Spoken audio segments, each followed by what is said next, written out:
de D.W. Griffith, et surtout le Doc de 1955 n'était pas au courant de son propre assassinat quelques jours après avoir écrit la lettre. Il n'avait pas vu la tombe en fait. Et donc cela résultait sur une scène assez cool en reprise du premier film où Marty essayait de prévenir Doc de son futur, mais celui-ci ne voulait toujours rien savoir. Et Marty changeait donc la date du voyage en Scred, ce qui était totalement cohérent avec l'état de pensée du Doc là.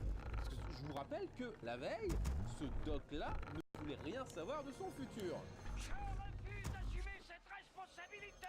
D'ailleurs, ça me fait penser que je ne vous avais toujours pas montré la deuxième partie du jeu net de la dernière fois. On peut accéder en maintenant Select et en appuyant sur B à l'écran titre, puis en décryptant l'anagramme Flux Capacitor is the power par la suite.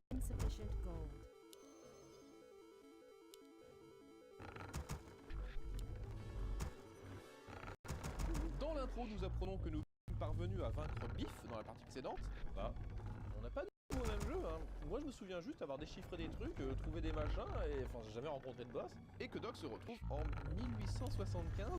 Putain les mecs, vous faites des efforts, c'est 1885. Et qu'on va à nouveau devoir trouver des objets avec des niveaux compliqués à la con, comme la dernière fois, puis les mettre dans des endroits à anagramme, parce que c'est comme ça. Ok, que je comprenne. Pour le second film, on devait ramener des objets à la bonne époque, tout ceci afin de parvenir à débloquer le coffre où se trouvait l'almanach. C'était débile, mais un poil crédible. Par contre, là, c'est que des objets du Far West à trouver, donc c'est même pas une manière de remettre en état l'espace-temps. Et 2, qui a bien pu planquer à nouveau ces satanés objets? Puisqu'on vient de me dire que Biff avait été vaincu dans l'épisode précédent. Ça n'a aucun sens. Et bref, si cette fois-ci les niveaux sont beaucoup plus linéaires qu'avant, avec des objets à remettre dans le même écran, pas besoin de jongler entre les époques, là, ni de chercher comme un malade à quelle roue se rapporte tel objet, et cette fois-ci il n'y a que 10 objets à retrouver, pas une trentaine comme avant. Le jeu reste toujours aussi compliqué à jouer, avec par exemple, dès les premières secondes, dès notre apparition, un oiseau qui nous dépose dans un trou. Les stages à énigmes sont encore plus compliqués, avec même maintenant des énigmes à base d'échelles à ramasser et à trimballer un peu partout, ou ce moment avec l'araignée là qui nous fonce dessus, on doit arrêter en la regardant juste à l'endroit où tombe un rocher pour la tuer, puis filer à toute berzingue de l'autre côté du niveau, avant que la chute d'un autre rocher bloque l'endroit indéfiniment. Oh wow, je veux juste rentrer chez moi.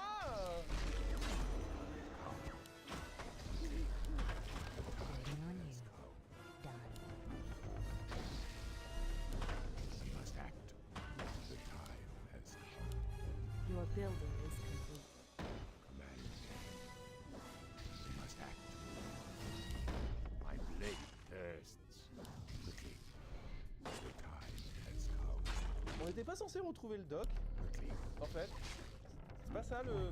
Donc voilà, Retour dans le futur 2 et 3 sur NES, et ben c'est de la merde. Que ce soit le jeu basé sur le deuxième film, qui a chier, comme j'avais dit la dernière fois, c'est-à-dire il y avait 30 objets, des allers-retours à foison et machin, et la dernière partie ne le rattrape pas, parce qu'ils refont exactement la même chose que la première partie, mais dans le Far West, ce qui ne sert à rien. Pourquoi ils n'ont pas fait deux gameplays différents par époque, plutôt que de reprendre la même gameplay tout le temps?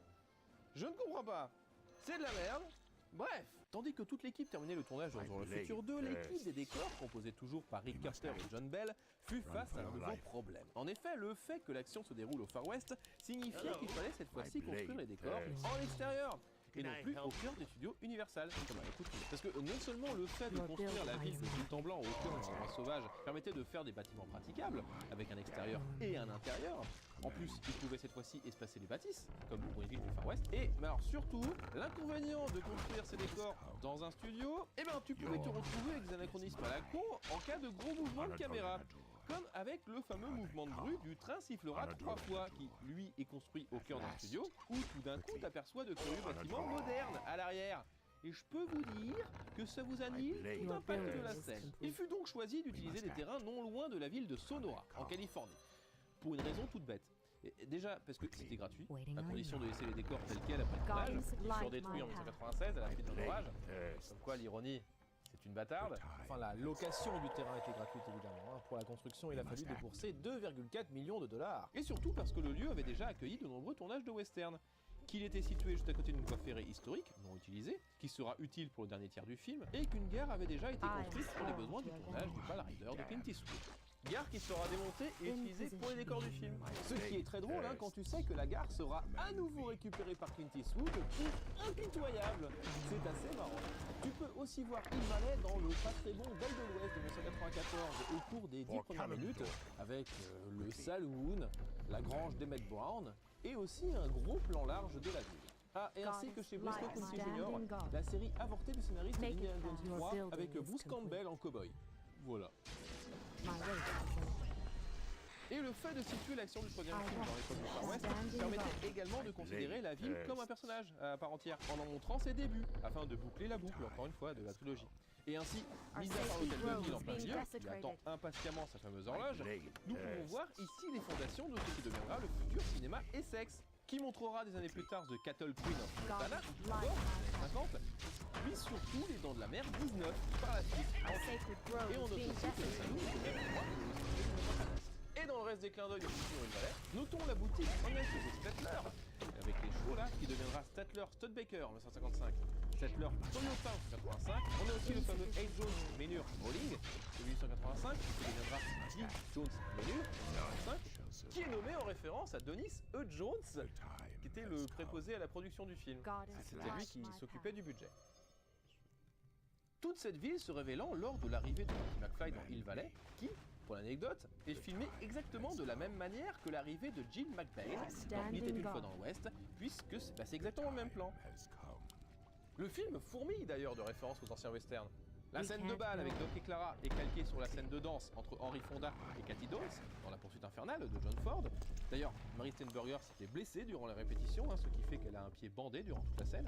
Le passage où Doc sauve Marty de la pendaison est une réminiscence des moments où Blondin sauve Eli Wallach de nombreuses fois dans Le Bon, la Beauté et le Truand. Et Michael J. Fox est tombé dans les vapes au moment du tournage. La beauté est réellement pendue pour les besoins du film afin de faire plus vrai. Et notons enfin les passages en plein cœur de Monument de Valley, zone iconique du western grâce à des films comme Stagecoach de John Ford ou toujours La poursuite infernale aussi. Que là, je n'ai pas d'anecdote particulière. Ah oui, si ce n'est que le flingue qu'utilise Doc Brown ici est le même qu'il utilise pour combattre les Libyens au début du tout premier Retour à le futur, qui n'a semble-t-il pas bien supporté les années. Ah, et toujours dans les références au premier film, notez qu'on voit ici, à l'arrière, l'horloge que Doc accrocha dans les chiottes avant de se cogner la tête.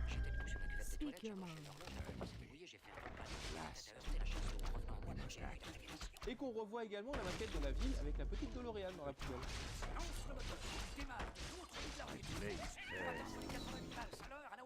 Néanmoins, malgré les petits inconvénients, on l'a mentionné plus tôt, le tournage se déroula durant 5 mois sans accroc, et le film ne put sortir en date du 25 mai 1990, soit 6 mois, quasi jour pour jour, après la sortie du second volet, selon les souhaits de Robert Zemeckis, qui ne voulait pas que les spectateurs attendent trop entre les deux films. Et malgré cela, le film ne remporta sur le sol américain que 87 millions de dollars, soit encore moins que l'opus précédent. Et ceci, je pense, pour plusieurs raisons. Déjà, Spielberg, le producteur, nota que sortir une suite alors que le second volet venait à peine de sortir en VHS, c'était déjà pas mal risqué, et effectivement, je suis son avis, t'as pas le temps de faire monter la hype en quelques mois, mais surtout, le film eut l'inconvénient de sortir au moment où le genre du western n'intéressait plus personne. Car, en effet, mis à part Eldorado de Laurence Kasdan, 1985, peu de gros westerns sortaient au cinéma. Et Zemeckis aurait écouté Spielberg, il aurait pu sortir le film en novembre, soit quelques semaines après la sortie du Danse avec les loups de Kevin Costner, et qui avait permis de relancer une mode du Far West au cinéma, en obtenant quelques mois plus tard l'Oscar du meilleur film, et qui reste encore jusqu'à aujourd'hui le film de western ayant engrangé le plus de twists. Ce qui est cool en vrai. Et malgré tout cela, Retour à le futur 3 reste mon préféré des 3 volets. Déjà parce qu'il conclut la trilogie avec panache, donc déjà c'est cool. Mais en plus, comme vu précédemment, le film est une véritable lettre d'amour au genre du western, avec des références à foison. Et le fait qu'il soit centré sur Doc Brown cette fois-ci et garde son scénario focalisé sur une seule période, au lieu de sauter dans tous les sens, fait que, personnellement, c'est mon préféré de toute la trilogie. Justement parce que son ambiance est beaucoup moins sombre que le deuxième film, et t'as un vide beaucoup plus menaçant cette fois-ci. Et de plus, la scène du train est hyper classe, et le film commence à être de plus en plus apprécié cette fois-ci. Et c'est cool. Ce qui n'est absolument pas le cas du jeu vidéo produit en parallèle du film, à nouveau par Mirrorsoft et développé par Prop Entertainment de Outrun Europa sur Master System.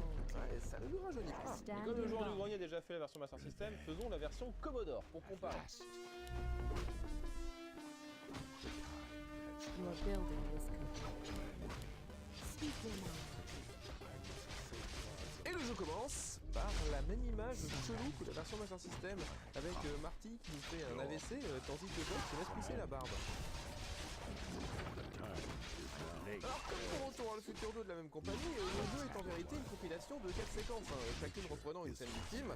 La première séquence, par exemple, est issue du moment où Doc doit rattraper le chariot de Clara, avant que celle-ci tombe dans le ravin, et le marque de son empreinte en le renommant de Shonash en Clayton. Évidemment, la nature nous fait comprendre qu'on surfe en plein paradoxe temporel, en nous envoyant une masse de trucs à la gueule, des bûches aux rochers, en passant même par les Indiens qui cherchent à nous buter. Si Doc se prend un truc, il fait un bruit de canard.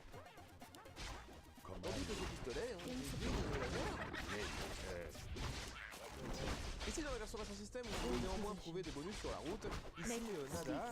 Ketchi, qui n'a que tes Yugi et son chapeau pour sauver la donzelle. Heureusement, le passage est entrecoupé de moments vus du dessus à la Gunsmoke, où l'on se retrouve en plein combat entre la cavalerie et les Indiens, qui semblent enfin s'être associés pour pouvoir nous tuer. Je fais que passer. Évidemment, si tu touches le moindre pixel d'un rocher, tu disparais de la réalité et... Au niveau de la maniabilité, si dans la version Master System, tu devais sauter bien en amont pour éviter les objets, ici, il faut que tu attendes le dernier moment. Sinon ton cheval ne veut pas sauter. Du coup, tu risques de voir pas mal cet écran avec la tombe de Clara. Et tu peux t'amuser à déceler les erreurs. Morte, septembre 1855. Perdu, c'est 1885. Professeur pour un jour. Raté, elle était justement sur le chemin de l'école. Elle n'a même pas eu le temps d'être prof un seul jour. Et terminons sur le fait qu'elle n'a pas pu tomber dans le ravin Clayton, puisque celui-ci ne s'appelle pas encore le ravin Clayton. Ou alors la populace a renommé le ravin pendant qu'ils étaient en train de graver la tombe. C'est pas très fair play. Et du coup, je sais même plus si ici repose Clara Clayton, c'est correct, parce que peut-être qu'ils se sont même pas fait chier à retrouver le cadavre. Et après avoir traversé une vallée à cheval, où la population a une dent contre le maréchal Ferrand, nous parvenons à choper Clara. Et commence une nouvelle séquence située sur le court moment où on marque un tir au pistolet durant le bal. Et où, alors je n'ai pas compris pourquoi vraiment. Alors, donc là, alors que j'ai tué quasi tous les cow-boys, buté tous les canards de couleur et tiré sur le maximum de canards possible, j'ai perdu. Alors que là, en faisant n'importe quoi, et en ne parvenant même pas à réunir tous les canards de couleur, je gagne. Et j'ai même pas dépassé les 58 points. Non, je sais pas comment j'ai fait pour gagner, je ne sais pas. Alors, en fait, la difficulté vient du fait que... Alors déjà, bon, les commandes sont inversées, il faut trouver ça chiant dans les jeux. De plus, tu as 3 cibles différentes. Canard en haut, canard en bas, et cow-boy au milieu. Tu n'as aucun bon du coup, tu sais pas ce que tu as. Une fois ce passage passé, tu sais comment, c'est ensuite une séquence de tir avec des plats à tarte en pleine vendue pour les méchants. Alors, t'as eu des flingues dans le niveau précédent, mais de toute façon, en plus, c'est super compliqué à manier. T'as beau tirer au même endroit en appuyant sur la même direction à chaque fois, c'est parti, il prend le plus simple. C'est vraiment simple. Et une fois tout ça fait, c'est le fameux moment de la fin du film. Quand Marty arrive en overboard, s'accrocher au wagon de queue. Alors qu'on l'a vu arriver en cheval sur le plan d'avant, où tu dois parcourir tous les wagons, sans oublier de ramasser un jeu qui doit être le bûcher du doc, je pense. Bien qu'on ne les mette pas à brûler. Ou t'as également des cow-boys à but. Putain, je décide pas, il se bat encore et que ça s'attendait pas à tarte. Il a peut-être trop mangé. Et des bordels de poteaux que t'as à peine le temps d'éviter. Tu n'as que quelques dixièmes de secondes pour savoir s'il faut sauter ou se baisser pour éviter les poteaux.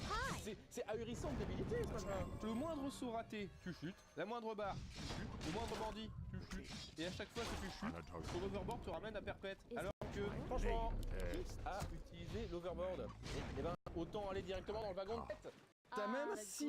Mais j'ai switché avec Indiana Jones ou bien? Et sans compter la foutue vapeur de la loco qui te ramène super en amont si tu te fais toucher. Comment ont-ils pu rater une séquence de gameplay aussi basique qu'un mec sur un train? C'est la base dans le jeu vidéo.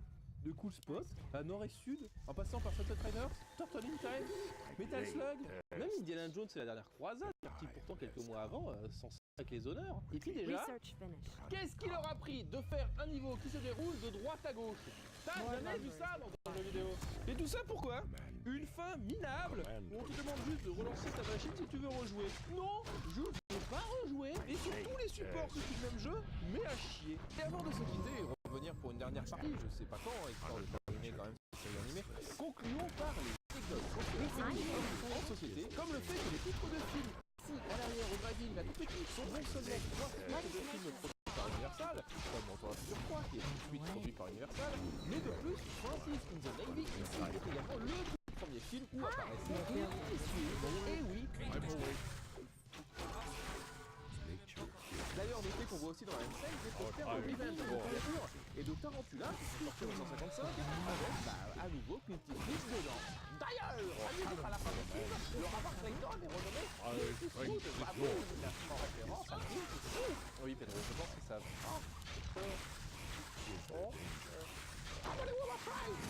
Blade thirsts. Drop it. I'm always blade thirsts. Et comment il fait ça? Dans les trucs beaucoup plus rigolos, on peut ici apercevoir aussi dans cette scène un caméraman. Et oui, ici, en short et en basket, en train de pousser la caméra.